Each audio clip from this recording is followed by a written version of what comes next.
Assalamualaikum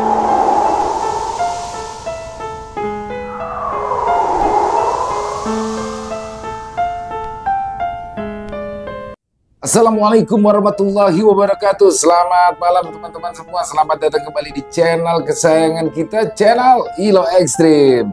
Dan dimanapun teman-teman berada, semoga teman-teman selalu dalam keadaan sehat walafiat tanpa kekurangan satu apapun. Amin amin robbal alamin. Di kesempatan yang baik ini kami akan membawakan satu kisah dari penulis favorit kita semua, penulis asal Kalimantan Tengah, Om Ras. Wow, luar biasa, dan kisah ini eksklusif ya, jadi belum pernah ditayangkan di mana-mana dan belum di-up di media sosial lainnya, Twitter ataupun lain-lain belum. Jadi Om Ras ini mengirimi kisah ini eksklusif banget khusus buat tim Ilo Ekstrim. Makasih Om Ras. Tapi sebelum kita masuk ke dalam kisah yang luar biasa ini, kami ingin mengucapkan terima kasih kepada seluruh teman-teman yang sudah selalu setia mendukung channel kami, yang sudah selalu hadir di setiap harinya. Karena kehadiran teman-teman lah kami selalu bersemangat berkarya di setiap harinya. Ayo, nggak pakai lama-lama lagi deh, nggak pakai berbasa-basi lagi, langsung aja kita masuk ke dalam kisahnya, mode horor. Sahabat gaib dari pedalaman Kalimantan.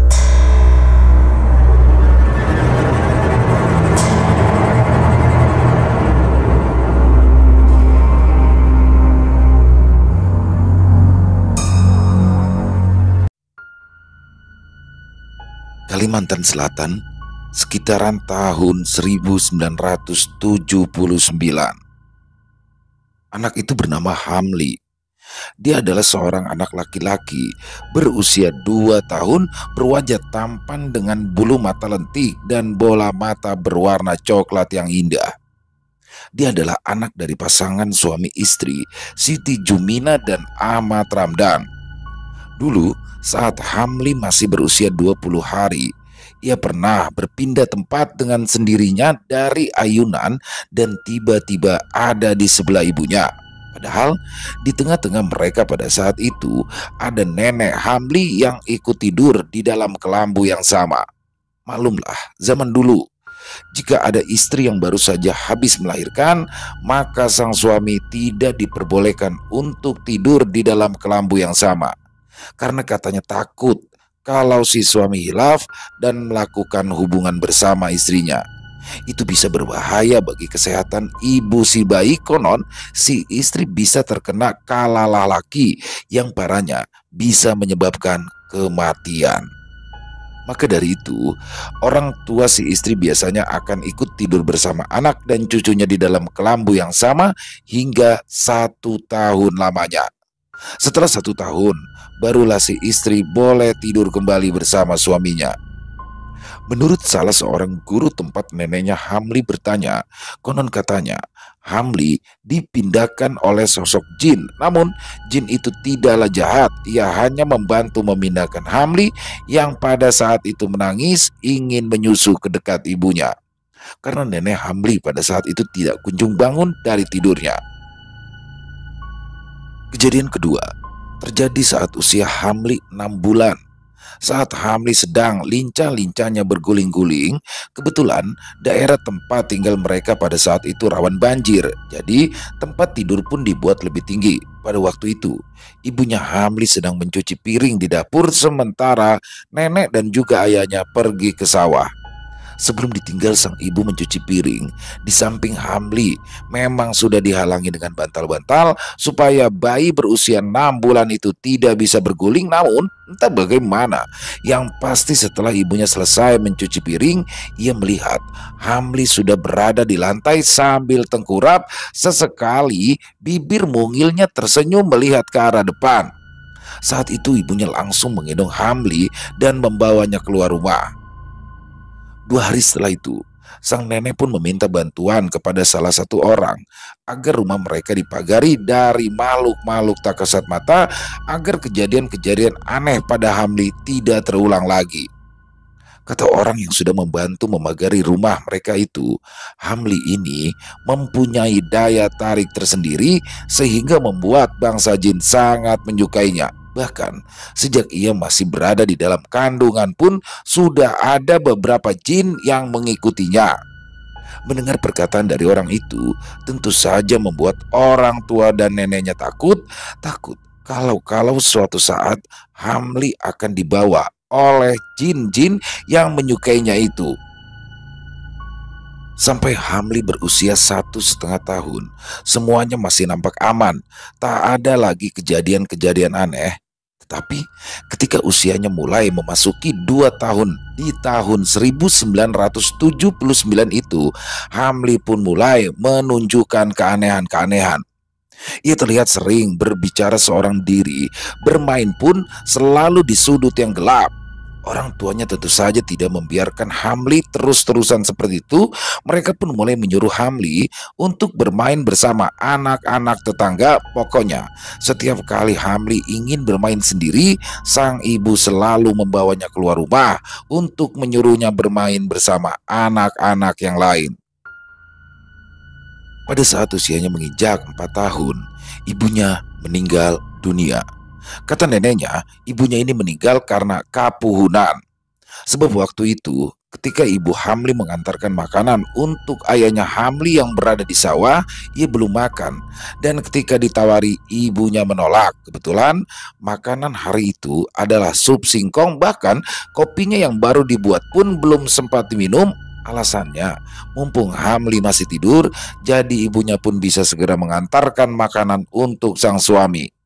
Karena memang Hamli sangatlah lengket dengan ibunya, jadi kalau mau kemana-mana harus menunggu Hamli tidur dulu.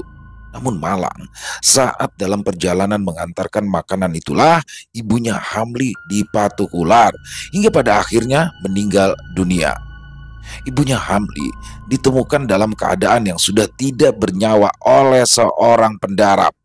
Pendarap itu adalah para pencari daun rumbia yang nantinya akan dibuat menjadi atap rumah.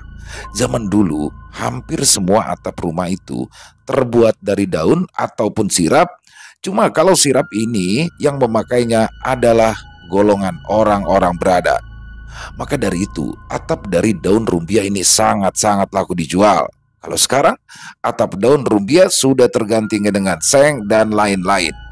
Meskipun saat ini atap daun rumbia masih ada, itu pun hanya digunakan untuk atap gubuk di persawahan dan juga ternak. Namun menurut neneknya, Hamli tidak terlihat sedih ketika ia melihat orang-orang menggontong ibunya pulang. Bahkan saat pemakaman pun Hamli tidak terlihat sedih ataupun mencari-cari ibunya.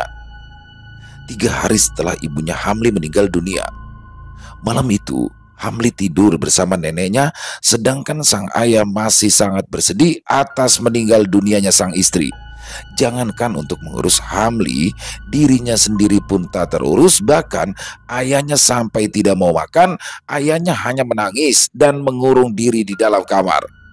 Jadilah pada saat itu Hamli diurus oleh neneknya, sampai-sampai tidur pun ia bersama neneknya. Ketika neneknya terbangun dan ingin melaksanakan ibadah sholat subuh, sang nenek tampak kaget kala mengetahui Hamli tidak ada di sebelahnya. Sang nenek lantas mencari-cari Hamli keluar kamar. Namun meskipun satu rumah sudah diperiksa, Hamli tetap tidak ditemukan. Sekedar informasi, kamar neneknya Hamli dulu itu tidak memiliki daun pintu, jadi hanya dipasangi kain sebagai tirai penutupnya. Hamli menghilang. Padahal keadaan pintu utama dan juga pintu dapur kala itu masih dalam keadaan terkunci. Kuncinya pun menggunakan palang balok yang tidak mungkin Hamli bisa membukanya. Akhirnya sang nenek memutuskan untuk mencari Hamli keluar rumah. Meskipun itu sebenarnya tidak mungkin karena tidak ada tanda-tanda Hamli keluar rumah. Sebab semua pintu masih dalam keadaan terkunci. Namun yang tidak disangka-sangka ternyata Hamli berada di makam ibunya yang berada di belakang rumah. Ia tidur di atas makam tersebut dengan sangat-sangat nyenyak. Tentu saja sang nenek kaget melihat Hamli kecil berada di kuburan seperti itu. Ia pun lantas menggendong cucunya untuk masuk ke dalam rumah. Dengan tertatih-tatih, nenek berjalan sambil menggendong Hamli. Hamli terbangun. Ia merengek memanggil-manggil ibunya. Ia berusaha untuk turun dari gendongan si nenek. Si nenek sendiri waktu itu sedikit kewalahan, sehingga ia langsung berteriak memanggil ayahnya Hamli. Namun karena teriakannya itu, akhirnya para tetangga pun ikut keluar rumah untuk melihat apa yang terjadi. "Ada apa nih?"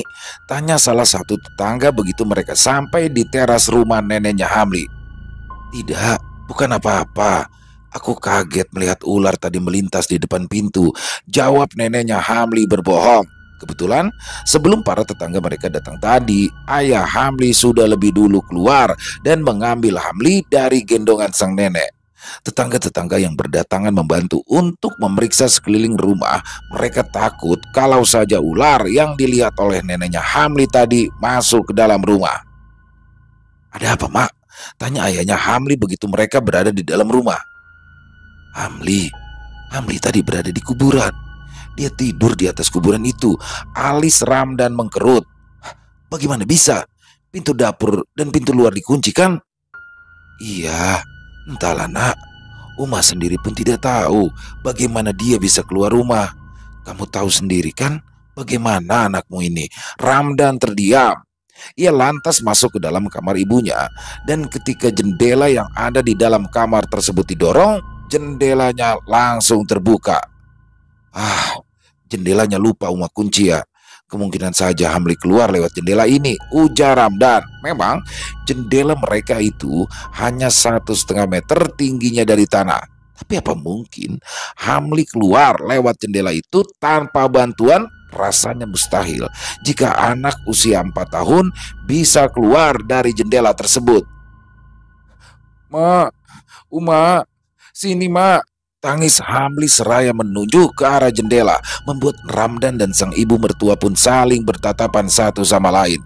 Akhirnya, setelah kejadian malam itu, Ramdan mengajak ibu mertuanya untuk pindah ke desa lain. Sawah mereka pun juga dijual habis, yang tersisa hanyalah tinggal rumah. 10 tahun berlalu setelah kepindahan mereka. Ayahnya Hamli pun kini sudah menikah lagi dan tinggal di rumah yang berbeda bersama istri barunya, sementara Hamli masih tinggal bersama sang nenek di rumah yang dulu dibeli dari hasil menjual sawah.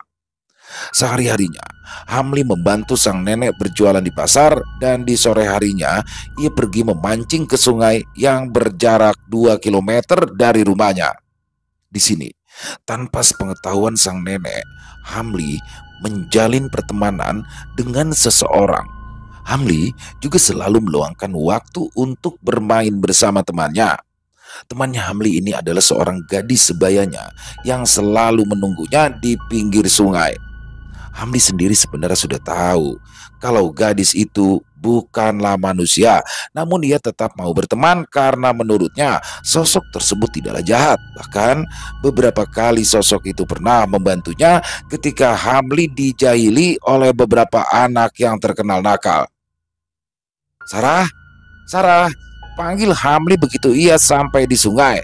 Dan tidak lama setelahnya, seorang gadis cantik dengan rambut pirang, mengenakan baju lengan panjang berwarna merah polos dan rok berwarna coklat, muncul dari balik pepohonan di pinggir sungai. "Maaf, aku terlambat hari ini," ucap Hamli. "Tidak apa-apa, aku selalu menunggumu di sini," jawab gadis cantik berwajah pucat itu sambil tersenyum. "Hari ini kita main ke sana yuk. Kita coba cari buah-buahan," ajak Hamli. "Jangan, jangan di sana. Berbahaya. Lebih baik kita bermain di sini saja." "Bahaya? Bahaya bagaimana? Bukankah kita sudah sering pergi ke sana?" "Tapi sekarang tempat itu tidak aman untuk didatangi. Aku melihat ada banyak orang di sana." "Ah, kalau banyak orang mana mungkin itu berbahaya. Ayolah, kita pergi ke sana. Pasti orang-orang itu juga sedang mencari buah-buahan," ujar Hamli tetap bersikeras untuk pergi dan lantas meninggalkan Sarah yang masih diam tak bergeming. Hamli, anak berusia 14 tahunan itu, melenggang pergi memasuki area hutan yang berada di dekat sungai tersebut. Sesekali terdengar siulan dari Hamli, sementara Sarah mengikutinya di belakang. Meskipun sudah 5 tahun berteman dengan sosok itu, tapi Hamli tidak pernah sama sekali menanyakan bagaimana dulu Sarah meninggal. Karena Hamli tidak ingin Sarah mengingat-ingat lagi tentang masa lalunya yang mungkin menyakitkan. Sarah, kau tahu nggak? Tadi Di pasar saat aku mengantarkan makanan ke pedagang, Rusman itu menggangguku. Tapi aku ingat kata-katamu dan akhirnya Rusman aku tendang. Lalu aku cepat-cepat berlari ke lapak nenekku. Dia sepertinya sangat kesakitan. Cerita Hamli sambil tertawa.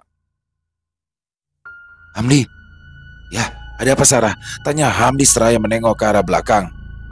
Kita pulang saja ya. Di sana berbahaya, ujar Sarah. Belum sempat menjawab, tiba-tiba terdengar suara beberapa orang yang sedang berbicara. Hamli pun langsung bersembunyi di balik pohon yang berada di dekatnya. Terlihat 4 orang yang sedang berjalan sambil membawa karung yang terlihat meneteskan darah. Apa mereka habis berburu? Tanya Hamli pada Sarah yang berdiri di sampingnya. Sarah menggeleng. Lalu, apakah mereka itu mencuri ternak warga? Apa mereka maling? Shh, jangan keras-keras. Nanti mereka bisa mendengarmu. Mereka itu adalah pemburu kepala. Hah? Sejak kapan mereka ada di tempat ini? Aku tidak tahu. Mereka itu sudah lama mengincar anak-anak di kampungmu. Hah, kita harus ke kampung. Kita harus melaporkan ini ke orang-orang. Ya, aku akan melihat kemana mereka pergi. Dan kalau kau bilang sudah aman, kau lari ya. Lari saja terus dan jangan pernah menengok ke belakang lagi, ujar Sarah. Lalu kau sendiri bagaimana? Mereka tidak akan bisa melihatku, Hamli. Sekarang ini kau yang dalam bahaya, ujar Sarah. Sarah lalu berjalan ke arah orang-orang tadi dan tidak lama ia pun datang kembali. Lari sekarang Hamli, suruh Sarah. Dan bersama dengan Hamli yang berlari, terdengar suara dahan-dahan ranting yang patah. Namun Hamli mengingat kata-kata Sarah, ia pun terus berlari tanpa berani melihat ke belakang lagi. Tapi Hamli yakin suara ranting-ranting itu adalah ulah Sarah yang membantunya untuk menyamarkan suara langkah Hamli yang sedang berlari. Hamli terus saja berlari meskipun kakinya sudah terasa sangat sakit, dan saat sampai di desa barulah Hamli menghentikan langkahnya. Ada apa Hamli? Hah? Apa kau dikejar-kejar Rusman lagi? Tanya seorang bapak-bapak yang sedang menurunkan pisang-pisang dari dalam gerobak. Ada pemburu di hutan dekat sungai sana, Julak, ujar Hamli masih dengan nafas ngos-ngosan. Lelaki yang dipanggil Julak atau paman tertua itu mengerutkan alisnya. Ah, janganlah bercanda. Di desa-desa lain pemburu kepala memang sedang meresahkan, ujar Julak. Saya tidak bercanda, Julak. Saya melihatnya sendiri. Mereka ada 4 orang. Mereka sedang membawa karung yang meneteskan darah, ujar Hamli setengah menangis. Julak menatap Hamli. Memang selama ini Hamli bukanlah anak yang suka berbohong, apalagi kalau sampai ia berbicara sambil menangis begitu. Orang-orang di desa pun sudah tahu kalau Hamli adalah anak yang baik. Ya sudah, sekarang kamu lekas pulang ke rumah. Julak akan mengajak orang-orang untuk mengecek ke dalam hutan, ujar Julak. Hamli pun mengangguk. Ia lalu berlari untuk pulang. Sesampainya di rumah, Hamli yang masuk melalui pintu belakang itu pun langsung mengunci pintu. Neneknya yang sedang memasak nasi terlihat kaget. Ada apa, Cuk? Tidak, Nek. Tidak ada apa-apa. Kalau tidak ada apa-apa, kenapa pintunya ditutup? Wajahmu itu juga pucat sekali. Oh iya, katanya pergi memancing. Sekarang mana ikannya? Tanya sang nenek. Ulun tidak jadi mancing, Nek, jawab Hamli. Ya sudah, kita makan dengan ikan asin saja ya malam ini. Hamli tidak menjawab. Ia langsung mengambil air minum yang disimpan di dalam belanai. Malam harinya, nenek dan Hamli dikagetkan dengan suara ribut-ribut di luar rumah. Hamli pun langsung membuka pintu dan melihat ada Julak di antara orang-orang itu. Itu pemburu kepalanya, gumam Hamli pelan. Ia melihat seseorang yang sedang diseret oleh warga desa. Nenek yang juga penasaran tas keributan itu lantas mengajak Hamli untuk mengikuti mereka. Sesampainya di rumah pembakal, warga desa pun langsung menceritakan semuanya. Rupanya para pemburu kepala itu sudah bersiap-siap untuk meninggalkan hutan yang kemungkinan kepala yang mereka cari sudah berhasil didapatkan. Namun sayang, pemburu kepala itu cukup kuat dan juga pandai bela diri sehingga warga desa pun hanya bisa menangkap 1 orang saja. Itu pun ada warga yang terluka setelah berkelahi dengan pemburu kepala tersebut. Pemburu kepala, tanya nenek pada Julak. Iya, untungnya Hamli memberitahu saya, Cil. Karung yang meneteskan darah itu mana, Julak? Tanya Hamli mencari-cari keberadaan karung tersebut. Oh iya, di mana karung itu? Tanya Julak pada orang-orang yang ada di sana. Kami lupa membawanya. Akhirnya malam itu juga Julak dan beberapa orang lain kembali ke pondok pemburu kepala yang berada di tengah hutan guna mengambil karung yang memang sempat mereka lihat tergantung di luar pondok. Namun sesampainya di sana, karung itu sudah menghilang. Hanya terlihat ada ceceran darah yang mulai mengering di sana. Ah, berarti 3 orang pemburu kepala itu sengaja mengambil kembali karung tersebut, ujar Julak.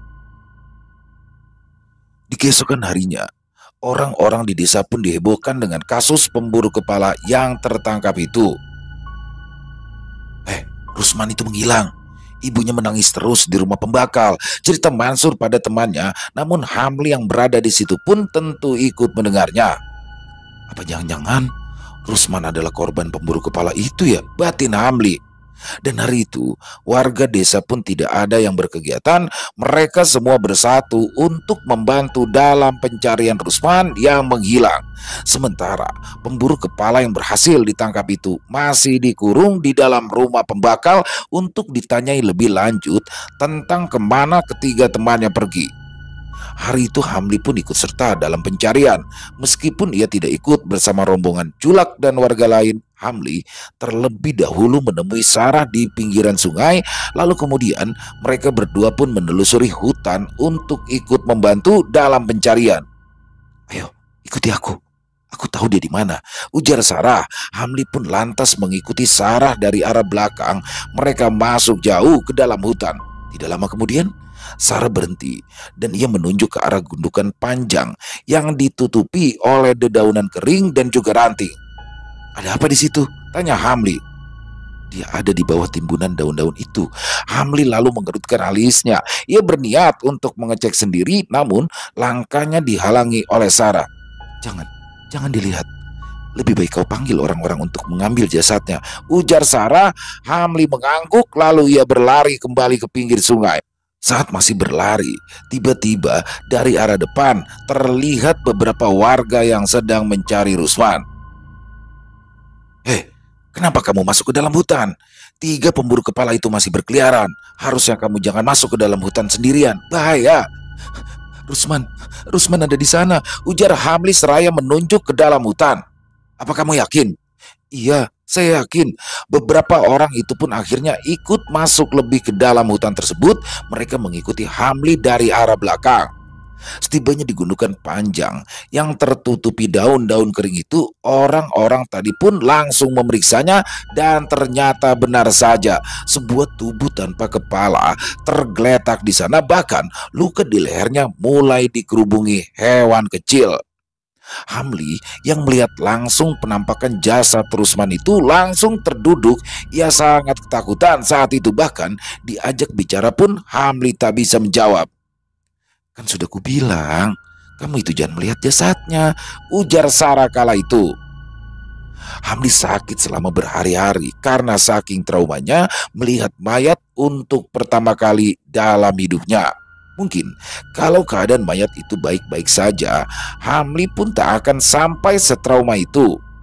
Dari informasi yang didapat melalui interogasi pada pemburu kepala yang tertangkap itu, terkuaklah bahwa sebenarnya mereka ini adalah orang-orang yang sengaja dipilih dan dibayar untuk mencari kepala, dan setiap kepala yang mereka dapatkan dihargai dengan harga 5 juta rupiah pada masa itu.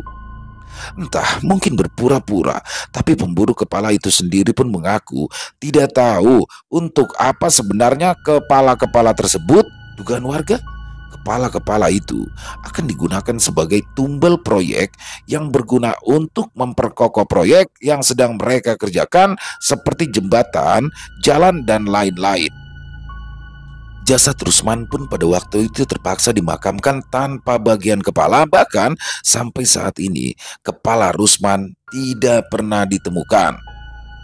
Beberapa waktu berlalu, Setelah kejadian yang menimpa Rusman, kini mulai terdengar desas-desus antar warga yang katanya melihat penampakan hantu tanpa kepala di hutan. Namun untungnya, penampakan tersebut hanya terjadi di sekitaran hutan, tidak sampai ke dalam desa. Tapi Hamli sendiri tidak pernah melihat langsung penampakan hantu itu. Padahal ia sering pergi ke sungai dan masuk ke dalam hutan untuk mencari buah-buahan liar. Hari-hari terus berlalu. Saat itu Hamli ingat betul, semenjak pemburu-pemburu kepala itu tertangkap, pola berburu mereka pun berubah. Yang sebelumnya mereka memburu anak-anak kecil, kini mereka pun lebih memilih untuk memburu para remaja. Ada yang modusnya dinikahi lalu diajak ke kampungnya, ada juga modusnya memberikan pekerjaan tapi ujungnya orang-orang yang pergi itu tidak pernah kembali lagi. Tanpa terasa, 3 tahun telah berlalu. Kini Hamli sudah tumbuh menjadi seorang pemuda yang tampan dan pekerja keras. Sang nenek pun kini telah berhenti berjualan di pasar karena sekarang Hamli lah yang menjadi pencari nafkah, tentu saja itu atas kemauannya sendiri. Semenjak pertemanannya dengan Sarah masih terjalin, meski kini Hamli sudah tumbuh tinggi, namun Sarah masih tetap seperti di awal mereka bertemu. Tidak ada yang berubah dari gadis itu. Yang masih terlihat seperti gadis berusia 13 sampai 14 tahun. Nih, Hamli pergi dulu ya. Pamit Hamli pada sang nenek yang kala itu sedang tiduran. Ya, hati-hati ya, Cuk. Hari itu, Hamli pergi ke pasar seperti biasa untuk bekerja. Pekerjaan Hamli di sini serabutan. Terkadang ia menjadi kuli, terkadang juga sebagai tukang bangunan. Semua pekerjaan ia lakukan agar bisa membelikan makanan dan juga pakaian yang layak untuk sang nenek. Namun hal yang tidak pernah Hamli sangka pun terjadi.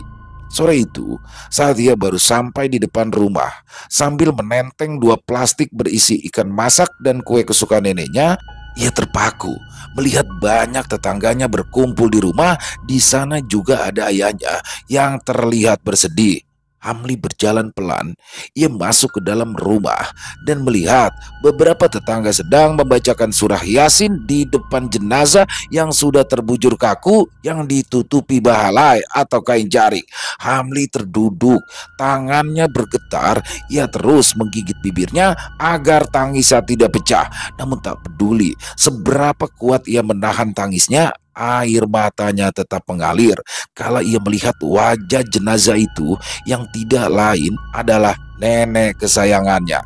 Hamli tertunduk, bahunya berguncang hebat, sakit pada bibirnya yang terluka akibat gigitannya itu pun tak lagi dirasakan.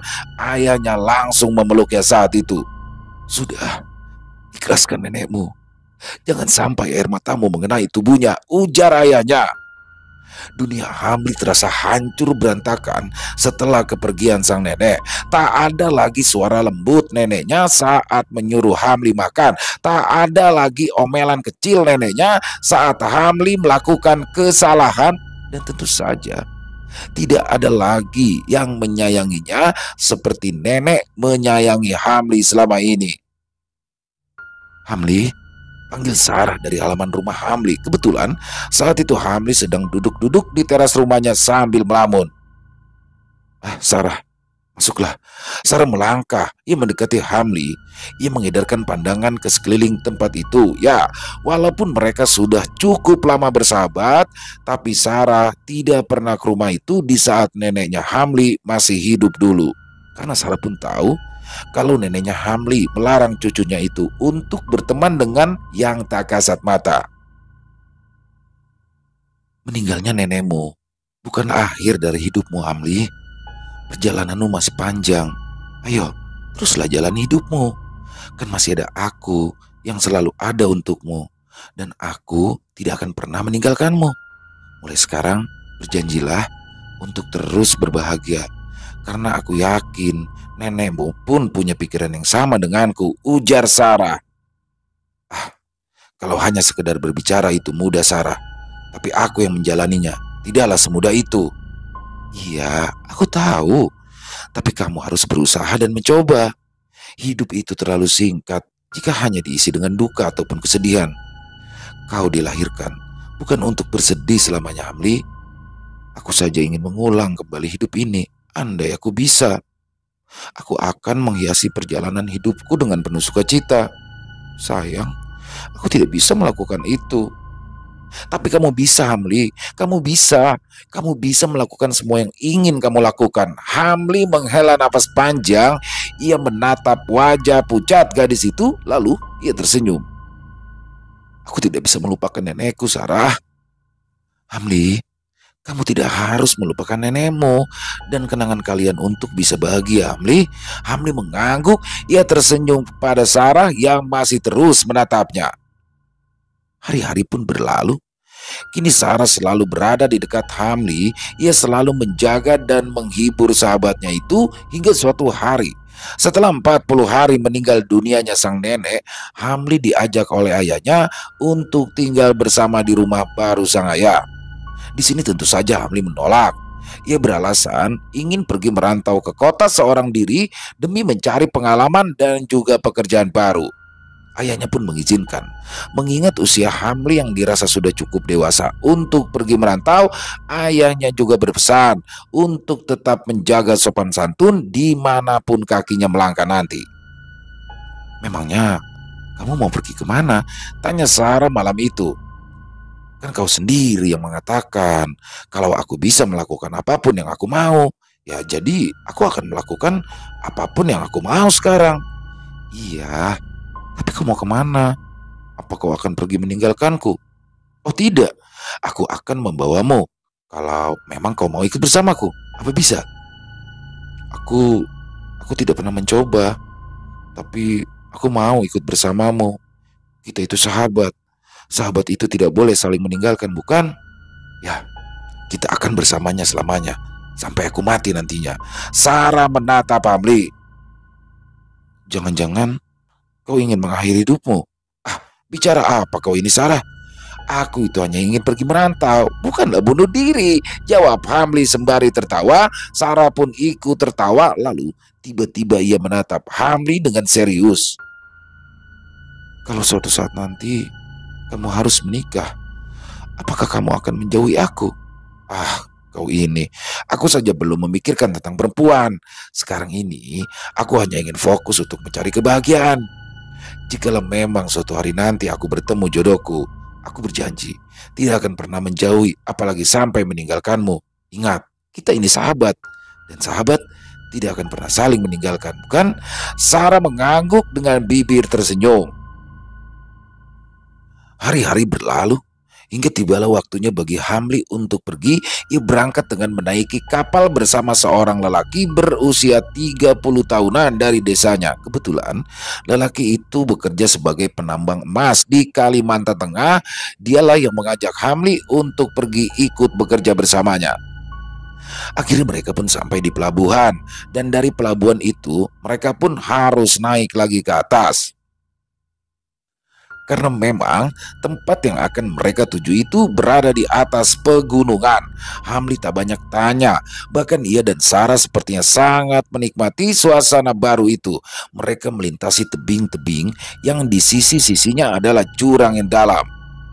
Kita istirahat dulu di sini, jangan dilanjutkan. Hari ini sudah mau malam, ujar Ahmad, yakni orang yang mengajak Hamli untuk pergi ke Kalimantan Tengah. Lagi-lagi Hamli mengangguk, dan ia sepertinya sudah terbiasa karena malam sebelumnya pun Ahmad selalu melarang untuk melanjutkan perjalanan jika malam hari. Di tempat itu juga ada beberapa orang yang sedang beristirahat, dan di keesokan harinya barulah mereka kembali melanjutkan perjalanan. Ah, boleh saya bertanya? Tentu saja, jawab Ahmad. Memangnya kenapa kita tidak boleh melanjutkan perjalanan di malam hari? Kau penasaran juga rupanya. Baiklah, akan aku beritahu, ujar Ahmad seraya tertawa kecil. Sebenarnya tidak ada masalah kalau kau mau melanjutkan perjalanan di malam hari. Tapi dengan syarat, tubuhmu itu harus kebal, dan kau pun harus jago silat. Karena di sini banyak sekali penyamun. Mereka tidak akan segan-segan menghabisi orang-orang yang lewat untuk mengambil barang-barang mereka. Cerita Ahmad. Hamli bergidik mendengarnya. Lalu, nanti bagaimana kalau kita pulang? Ya, seperti ini. Biasanya para penambang akan pulang beramai-ramai. Hamli mengangguk. Ia tak menyangka kalau ia akan bekerja di tempat seperti itu. Sudah letaknya di tengah hutan lebat dan banyak penyamunnya. Andai sedari awal Ahmad menceritakannya, Hamli pasti tidak ingin ikut. Namun, apalah daya sekarang.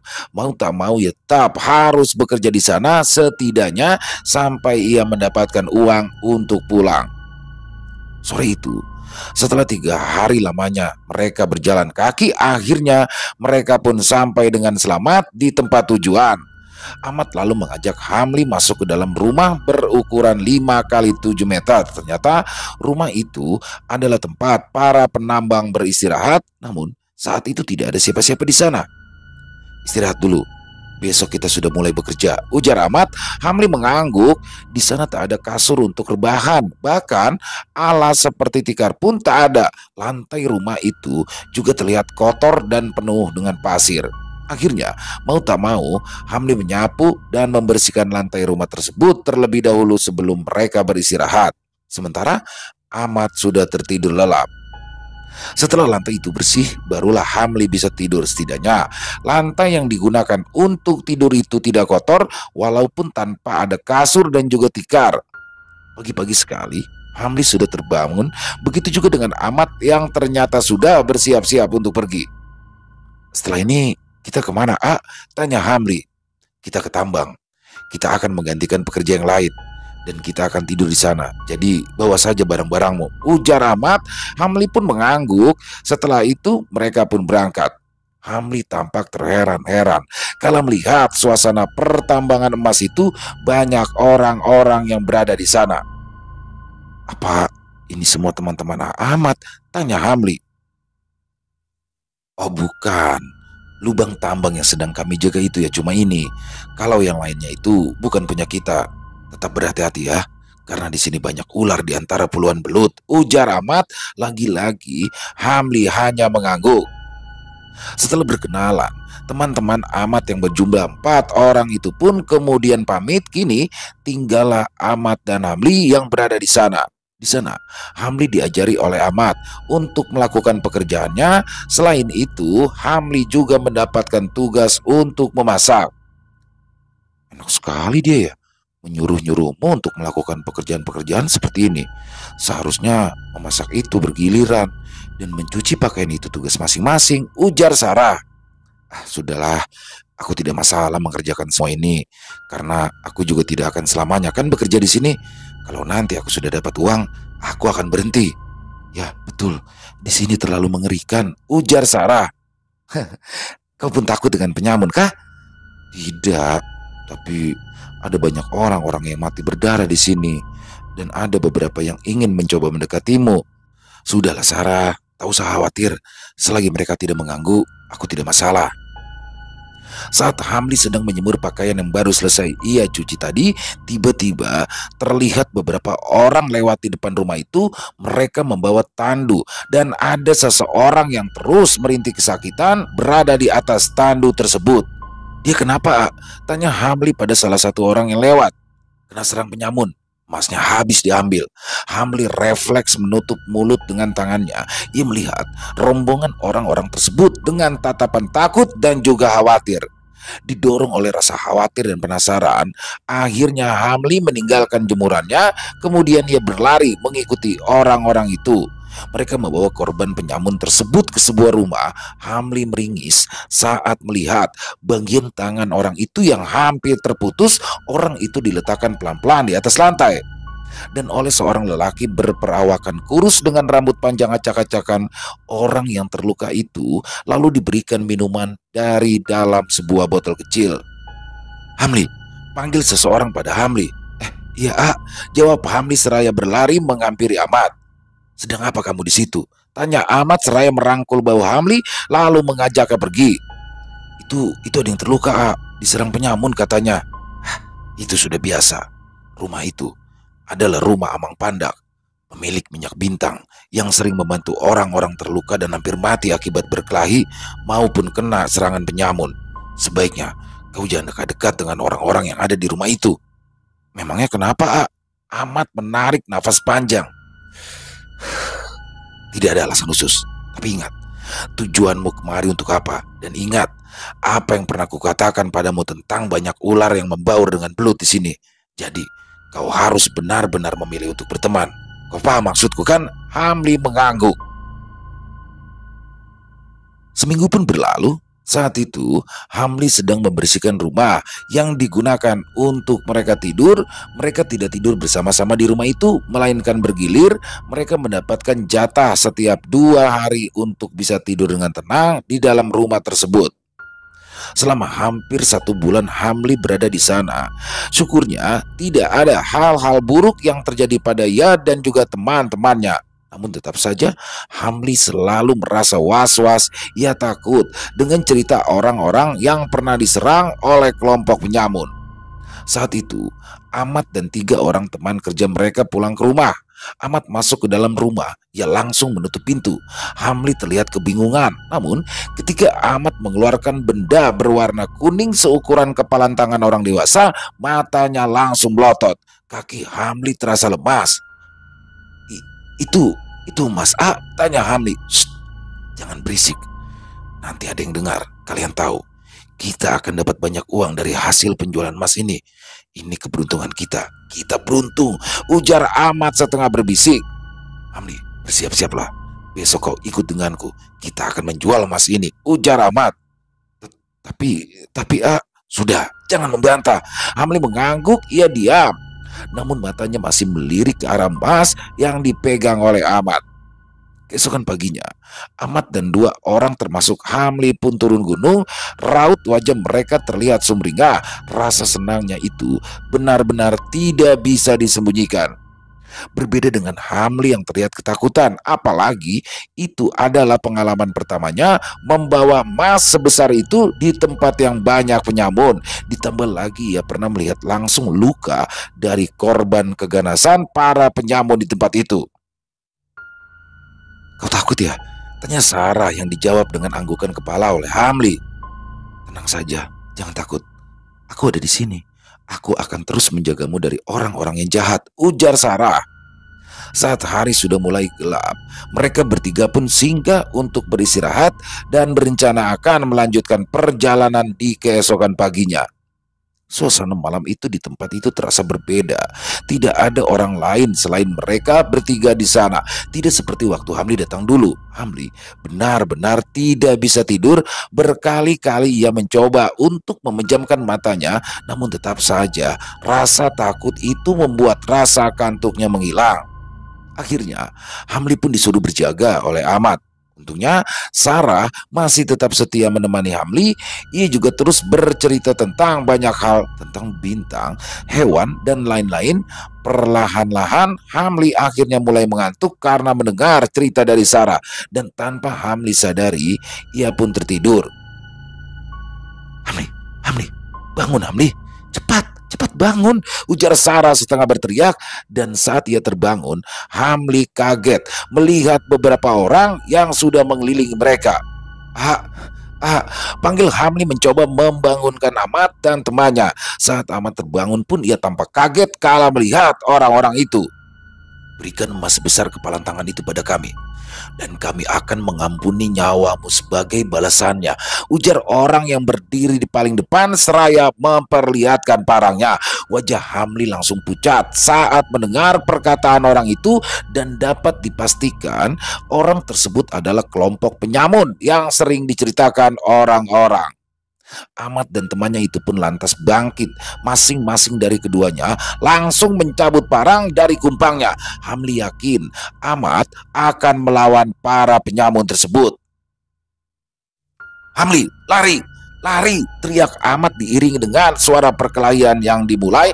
Hamli bingung. Ia sangat takut saat melihat Ahmad dan temannya melawan para penyamun tersebut. Untungnya Sarah menyadarkan Hamli dan membawa Hamli untuk berlari menjauh dari area itu.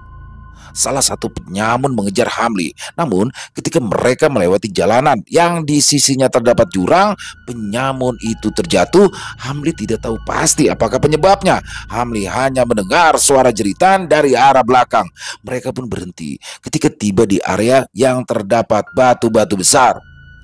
Masnya masih ada kan? Tanya Sarah. Hamli pun mengangguk. Baguslah, Tapi, tapi bagaimana Ahmad? Kalau mereka selamat, mereka pasti akan menyusul. Tapi sepertinya mustahil mereka bisa selamat. Hamli menangis terseduh-seduh kala mendengar jawaban dari Sarah. Memang kalau dipikir-pikir pun tentu sangat mustahil jika dua orang bisa menang melawan penyamun itu yang berjumlah puluhan orang. Sudah, jangan menangis. Berpikirlah dengan tenang. Aku aku tidak tahu jalan pulang, Sarah. Jalan di sini benar-benar tidak aku kenali. Bagaimana kalau aku nanti tertangkap? Isa Hamli. Sudah, tenang, ikuti aku. Ajak Sarah. Hamli menyapu air matanya, lalu pergi mengikuti Sarah. Mereka berjalan hingga pagi. Sarah, ada orang, ujar Hamli seraya bersembunyi. Ya, sepertinya dia baru saja mau ke atas. Tidak apa-apa, ayo kita lanjut saja. Tapi ingat, jangan mengatakan apapun pada orang-orang itu, ujar Sarah. Hamli berpapasan dengan orang-orang tersebut, tapi mereka sama sekali tidak bertegur sapa. Apa kau tahu kenapa penyamun-penyamun itu bisa tahu kalau kalian itu sudah mendapatkan emas sebesaran keperantangan? Hamli menggeleng. Padahal teman-temanmu sangat merahasiakan penemuan tersebut. Tapi ada salah satu di antara teman kalian yang berkhianat. Dia itulah orang yang membocorkan semuanya, ujar Sarah. Hamli pun terdiam. Ia benar-benar tak bisa berkata apa-apa lagi. Hanya satu yang ia inginkan saat itu, yaitu pulang. Pada akhirnya, atas usul dari Sarah, emas itu pun akhirnya dijual dan sebagian uangnya digunakan untuk Hamli membuka usaha di kota. Sebagian lagi diberikan kepada keluarga almarhum Ahmad. Kenapa hanya bagian Ahmad yang diberikan? Karena Hamli sama sekali tidak tahu teman Ahmad yang ikut mereka pada waktu kejadian itu tempat tinggalnya di mana, dan sisanya disimpan sebagai tabungan. Hingga 4 tahun pun berlalu.